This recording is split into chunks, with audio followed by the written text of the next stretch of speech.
Well, it's the time of year when people are busy planting their vegetable gardens. And even if you don't have a large plot, you can still have space for vegetables if you have space for a pot on your patio. Growing vegetables in pots is actually very easy if you pay attention to a few things like pot size and varieties. Now here we had some early vegetables that we planted, and we just put some lettuce in a small little window box type planter here, and it looks very nice. And a lot of the cutting lettuces you could go ahead and harvest, let them grow again, and then harvest them again. Now this, in our strawberry jar here, is cress. And cress is actually a good additive to salad. It's got a very peppery flavor, and we've got two types here. This is broadleaf cress, and then also curly cress, which makes a nice garnish, much like parsley, except that it has a little bit more kick. Now, if you wanted to plant other vegetables in pots, you'd need them a little bit bigger than this. And something about the size of a 5-gallon bucket is perfect for vegetables. Now, you could actually even plant in a 5-gallon bucket as long as you make sure you've got good drainage in the bottom. Now, a window box like this, it's about 5-gallon size, but it's nice and low, and you need about 8 inches of depth of soil. And you could grow carrots in here. Now, you wouldn't choose the regular variety carrots, but something like Danvers half-long or Thumbelina carrots would work great in a planter like this. Now, for vegetables such as tomatoes, peppers, and eggplant, you'll need a larger container, again about the 5-gallon bucket size, that's taller so that their roots have more space to grow.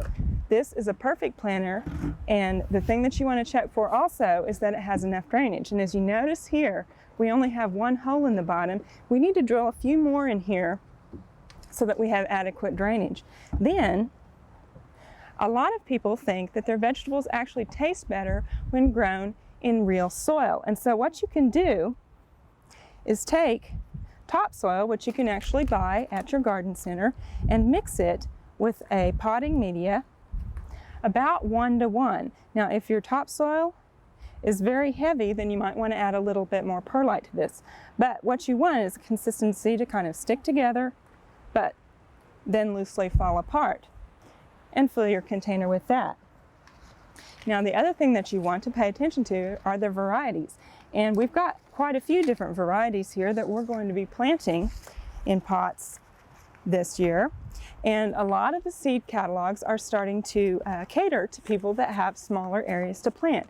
Now, two of the cucumbers that are very good for growing in pots are Bush Champion and Salad Bush Hybrid Cucumber.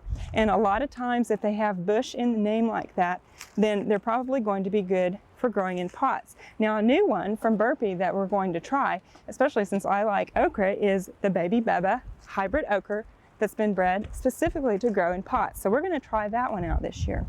Also, another fun one to grow are the Scarlet Runner beans, and we've got a bush type of runner bean here. And then Sunburst Hybrid is a very good squash variety to grow in a pot. Now, as far as peppers and tomatoes are concerned, peppers actually convert very well to being grown in pots. And if you look for bush or determinate type tomato varieties, those will work best in pots. Now, you can grow an indeterminate tomato in a pot as long as you have a large enough pot and you put some kind of support over that so that it can vine. We hope you've enjoyed this classic from the Oklahoma Gardening Vault. Remember, even though these tips and techniques are timeless, there's always something new to learn in the world of gardening. By subscribing to both Oklahoma Gardening and OK Gardening Classics, you'll have access to a wealth of gardening knowledge, both classic and contemporary.